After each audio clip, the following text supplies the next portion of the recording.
Waalaikumsalam warahmatullahi wabarakatuh. Terima kasih Bapak dan Ibu sekalian, Bapak Kepala LLDP, Ibu Pauline dan rekan-rekan di seluruh wilayah LLDP wilayah 4. Perkenankan saya melanjutkan apa yang disampaikan oleh Prof. Pauline barusan tentang implementasi pembelajaran daring dalam situasi coronavirus disease 19 ini, Bapak dan Ibu sekalian. Seperti yang disampaikan oleh Prof. Pauline barusan, bahwa materi yang saya sampaikan adalah lebih bersifat mikro, implementasi pembelajaran blended learning, dan ini adalah sharing pengalaman pribadi Bapak dan Ibu sekalian ketika saya melaksanakan blended learning di perguruan tinggi. Dalam hal ini sebenarnya ada di 2 perguruan tinggi, di Universitas Negeri Jakarta dan di Universitas Sultan Agung Tirtayasa atau Untirta. Mudah-mudahan ini dapat memberikan gambaran kepada Bapak dan Ibu sekalian terkait bagaimana kita menerapkan blended learning. Sebagai informasi Bapak dan Ibu sekalian, sebelum coronavirus disease ini muncul, saya memang sudah menerapkan blended learning di perkuliahan tersebut, sehingga yang namanya ruang belajar itu bukan hanya ada di lantai 506 di UMJ atau di 408 di Untirta, sehingga mereka bisa belajar kapan saja dan di mana saja. Nah, di awal-awal mahasiswa terheran-heran kenapa ruang belajarnya banyak, kan ruang belajarnya di ruang belajar ini dan terjadi hanya pada hari tertentu dan jam tertentu. Baik Bapak Ibu sekalian, saya ingin mengawali blended learning ini dengan menjelaskan tentang ruang belajar. Tadi Ibu Pauline sedang menyampaikan bahwa in this case di era zaman sekarang ini sudah berbeda, sehingga paradigma kita melihat ruangan kelas itu harus sudah berbeda pula. Nah, dalam konteks ini saya ingin menyampaikan bahwa saya membuat satu framework dulu hasil disertasi namanya Pedati, pembelajaran daring di perguruan tinggi.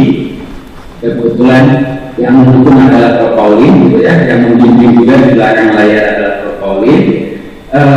Saya membuat satu framework bahwa ruang belajar zaman sekarang itu terdiri dari 4 ruang belajar. Nah, kenapa 4 ruang belajar ini? Ini dilihat dari perspektif ruang dan waktu. Karena ruang belajar dari perspektif ruang dan waktu itu terdiri dari 2 secara umum. Yang pertama adalah belajar sinkron, seperti yang disampaikan oleh Pauline tadi, dan yang kedua adalah belajar asinkron. Artinya proses pembelajaran yang terikat oleh waktu sehingga serempak, gitu, disebut dengan sinkron. Dan yang tidak terikat oleh waktu atau tidak serempak atau tidak serentak itu disebut dengan asinkron. Nah, masing-masing ini dibagi 2. Ada pembelajar pertama itu tatap maya, terikat oleh ruang dan waktu seperti yang sebelum-sebelumnya kita laksanakan. Dan yang kedua adalah tatap maya, yaitu belajar pada waktu yang sama, tapi peserta belajar dan yang membelajarkan berada pada ruang yang berbeda-beda, mana saja. Nah, ini yang sekarang kita laksanakan adalah terjadi dalam ruang belajar yang kedua. Biasanya yang namanya bimbingan teknis atau seminar atau lokakarya itu kan dilakukan di LLDP di Bandung, di ruang belajar 1. Tapi sekarang ini kita lakukan dalam ruang belajar yang kedua. Nah, yang ketiga adalah ruang belajar kolaboratif, yaitu belajar yang biasa dan di mana saja dengan orang lain. Ini biasa kita fasilitasi dengan chat forum diskusi, kolaboratif project atau dan lain sebagainya. Kemudian yang terakhir adalah ruang belajar yang keempat, yang Bu Pauline tadi menyebutnya individual, itu belajar mandiri ya, self-directed asynchronous learning ini. Jadi siswa-siswi atau mahasiswa bisa belajar kapan saja, di mana saja, sendiri ya, dari learning objek atau bahan ajar yang telah kita siapkan. Nah, dalam coronavirus disease sekarang ini, Bapak dan Ibu sekalian, ruang belajar 1 otomatis tidak mungkin kita bisa laksanakan, sehingga kita akan optimalkan ruang belajar 2, ruang belajar 3, dan ruang belajar 4. Nah, yang dimaksud dengan blended learning ditinjau dari perspektif synchronicity atau ruang dan waktu adalah bagaimana kita membuat suatu pembelajaran yang mengkombinasikan sedemikian rupa aktivitas belajar sinkron dan asinkron yang paling relevan untuk menciptakan, nah ini seperti yang disampaikan oleh Pauline tadi, untuk menciptakan pengalaman belajar yang optimal. Karena sejatinya yang namanya pembelajaran itu adalah upaya kita sedemikian rupa untuk menciptakan pengalaman belajar. Nah, ini definisi blended learning menurut si West, gitu ya. Ini yang dimaksud. Nah, Bapak dan Ibu sekalian, blended learning dalam era coronavirus disease 19 karena PSBB dan juga jarak fisik semasa pandemi COVID 19 belum memungkinkan kita untuk melakukan tatap muka. Sehingga mana yang bisa kita blending, mana yang bisa kita mix, itu adalah ruang belajar 2, ruang belajar 3, dan ruang belajar 4. Nah, ini yang harus kita mix, yaitu asinkronisnya itu adalah ruang belajar 3 dan 4, sementara sinkron belajar sinkronnya hanya memisahkan satu ruang belajar, yaitu ruang belajar 2, karena ruang belajar 1 tidak memungkinkan dengan alasan PSBB dan physical distancing karena coronavirus disease 19 ini. Nah, pertanyaan selanjutnya adalah, Bapak dan Ibu sekalian, ini fenomena yang terjadi di perguruan tinggi 1. Yang saya rasakan, mudah-mudahan ini perasaan saya saja, bahwa seolah-olah ketika masuk dalam coronavirus disease 19 ini, seolah-olah yang terjadi, kita itu teknologi ras gitu ya, artinya berbobo-bobo dan lain sebagainya.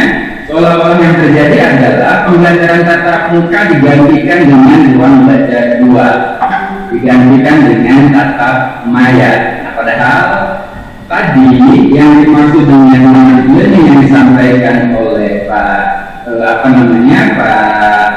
Abu Pauline, bahwa yang mana yang harus lebih dominan. Nah, ini yang harus kita jawab, apakah ruang belajar 4 atau ruang belajar 3 atau ruang belajar 4. Nah, maka Bapak dan Ibu sekalian, kalau yang saya lakukan di kampus sekarang ini, saya lebih mendominankan ruang 3 dan 4, baru setelah itu ruang belajar yang kedua. Artinya yang lebih dominan adalah aktivitas belajar asinkronus atau asynchronous learning ketimbang ruang belajar yang kedua. Jadi yang saya lakukan adalah saya memberikan bahan ajar digital, apakah lewat YouTube, apakah lewat podcast, atau lewat menggunakan handphone WhatsApp group gitu ya. Kemudian saya lanjutkan dengan chat forum atau forum diskusi atau proyek. Baru setelah itu dilakukan dengan ruang belajar 2. Jadi ini adalah konsep daripada flipped learning sebenarnya. Jadi belajar dulu, baru di dalam kelas itu untuk konfirmasi dan lain sebagainya. Nah, ini jadi Bapak dan Ibu sekalian, ini yang saya lakukan. Nah, sementara saya nggak tahu setuju atau tidak Bapak dan Ibu sekalian, atau Bapak Ibu merasakan apakah yang dilakukan oleh Bapak Ibu kalau saya mengajar setiap hari Selasa pukul 2 di ruang 506, maka dalam coronavirus disease 19 sekarang ini saya harus melakukan tatap maya pada hari Selasa pukul 2 sampai pukul 15, pukul 14 sampai pukul 16 katakanlah begitu. Nah, itu tidak saya lakukan seperti itu.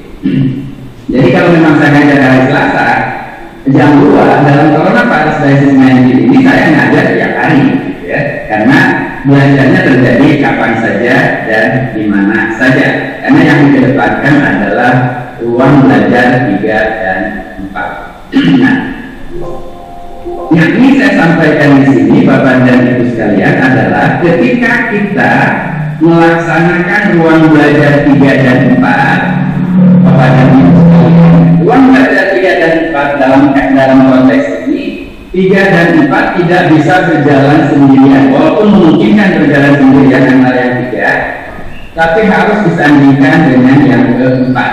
Yang dimaksud adalah, saya menyebutnya, orang-orang mengistilahkan content is the king. Kalau saya menyebutkannya content is the queen, learning activity is the key. Nah, oleh karena itu Bapak dan Ibu sekalian, kita berikan kesempatan mereka belajar di ruang belajar 3 dengan memberikan satu learning object.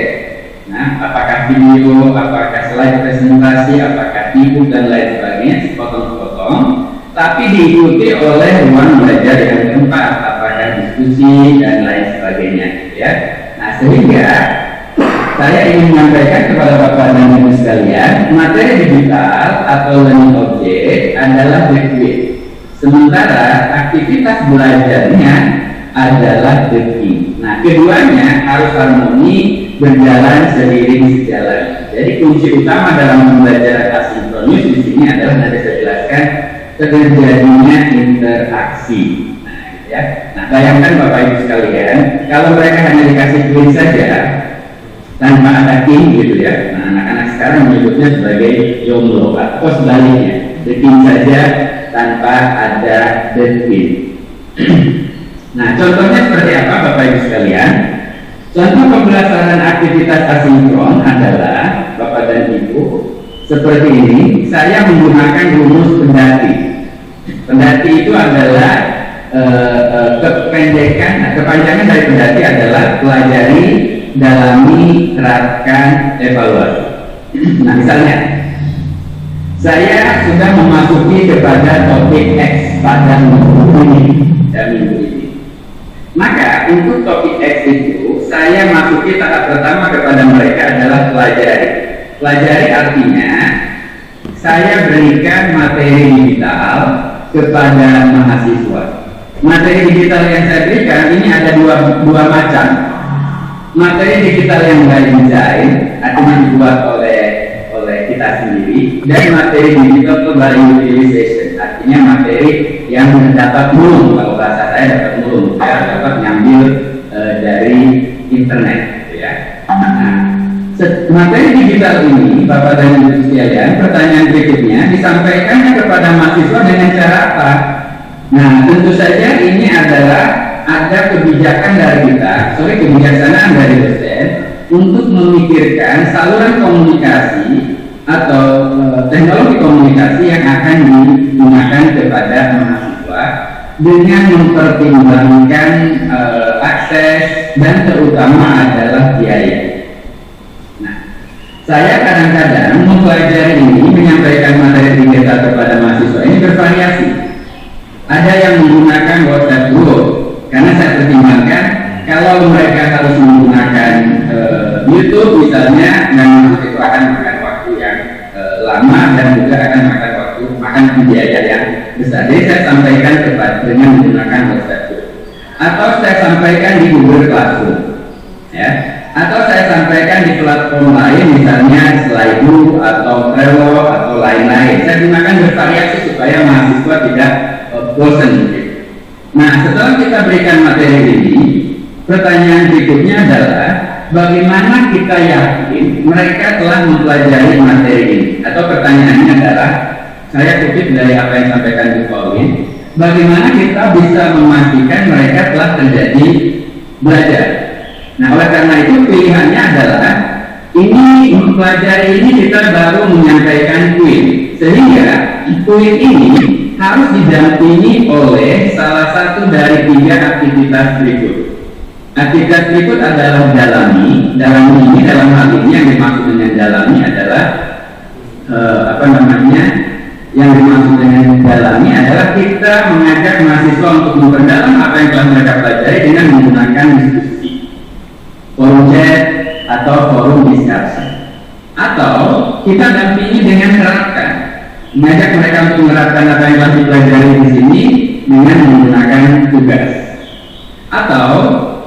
dampingi dengan evaluasi, apakah kuis atau apa dan lain sebagainya. Sehingga Bapak dan Ibu sekalian, pelajar di sini tidak berdiri sendiri, tapi didampingi oleh salah satu dari tiga ini atau salah dua dari tiga ini. Misalnya, setelah kita berikan materi, maka didampingi dengan kuis dan dalam.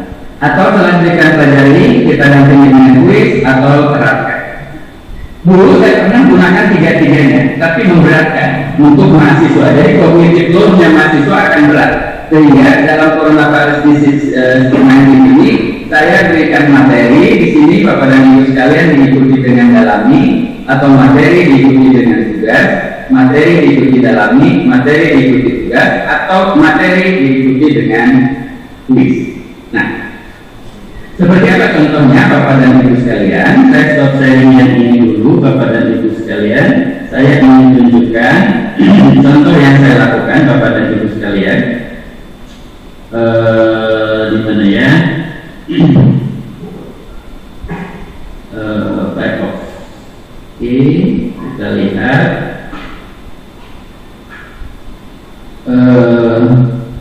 Bentar, bisa pindah dulu. Nah, apakah kelihatan Bapak Ibu yang ini? Kelihatan ya. Nah, ini Bapak Ibu, saya lihat yang ini saja Bapak dan Ibu sekalian, coba kita perhatikan. Nah, apa yang dimaksud dengan kuis Bapak Ibu sekalian? Ini dalam asinkron ya Bapak Ibu. Kebetulan ini menggunakan Google Classroom ya. Yang lain ada saya menggunakan Google.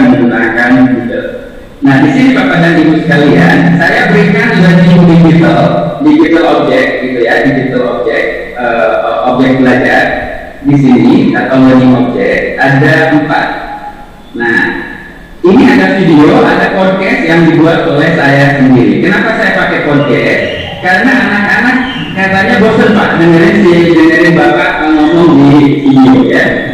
Kemudian kita berikan di sini kalimat seperti ini, dia disuruh mempelajari ini, nanti pada pertemuan kapan kita akan lakukan dengan ruang belajar yang kedua ya, dengan video conference. Tapi dalam video conference ini Bapak dan Ibu sekalian, aktivitas yang saya lakukan, saya tidak melakukan ceramah, tapi melakukan tanggapan dan diskusi terkait dengan hal ini dengan mahasiswa gitu ya. Nah ini. Kemudian berikutnya Bapak dan Ibu sekalian, misalnya saya ingin berikan contoh lagi di sini. Yang mana ya yang menarik? Di sini ada banyak yang awal-awal.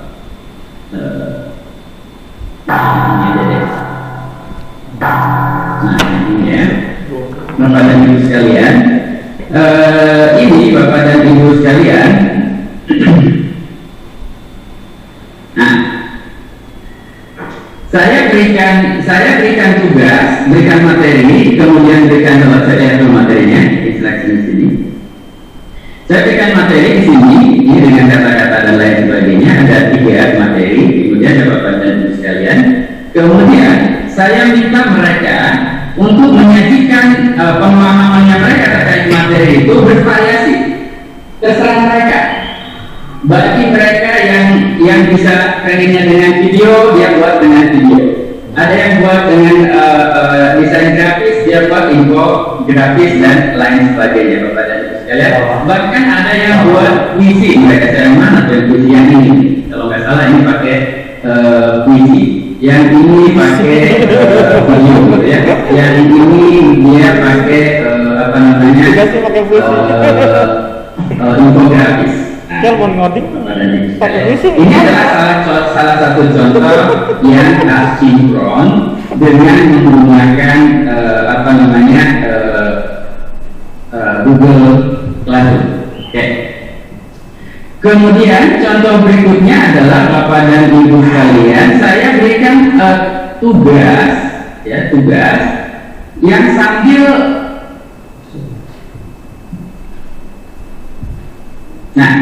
saya berikan proyek Bapak Ibu sekalian per kelompok yang saya nilai dari awal sampai akhir. Nah, dalam contoh ini Bapak Ibu sekalian, setelah beberapa kali pertemuan, ini sudah pertemuan yang setelah 3 kali pertemuan dengan menggunakan mempelajari dasar-dasarnya, maka saya berikan satu proyek. Dalam proyek itu ada LKS-nya, saya buatkan di sini. Materinya ada, penjelasan tentang desain e-learning, langkah-langkah mendesain e-learning dengan berarti saya buatkan di sini, dan setiap langkahnya mereka kerjakan, Bapak dan Ibu sekalian. Ya, mereka kerjakan. Sekarang sudah masuk tahap yang keempat, selesai, akan memasuki tahap yang kelima, yaitu produknya masuk di LM. Nah, selama proses itu Bapak dan Ibu sekalian, ini terjadi diskusi yang panjang, gitu ya, dengan saya. Cobalah lihat Bapak dan Ibu sekalian di sini. Nah, kalau kita lihat di sini Pak, ini ada banyak Bapak Ibu sekalian, berarti ada bolak-balik dia memperbaiki. Bayangkan ini sudah ada 5. Ini draft pertama, saya berikan umpan balik. Ini draft kedua, saya berikan umpan balik. Ini yang ketiga, mereka revisi, berikan umpan balik. Keempat, mereka revisi, saya berikan umpan balik. Yang kelima, ini sudah oke, misalnya. Kemudian saya berikan label di sini well done, lanjut ke stage 2. Nah, di sini Bapak dan Ibu sekalian terjadi interaksi kita dengan mahasiswa. Nah, di sini ya. Oke, ini contoh ya.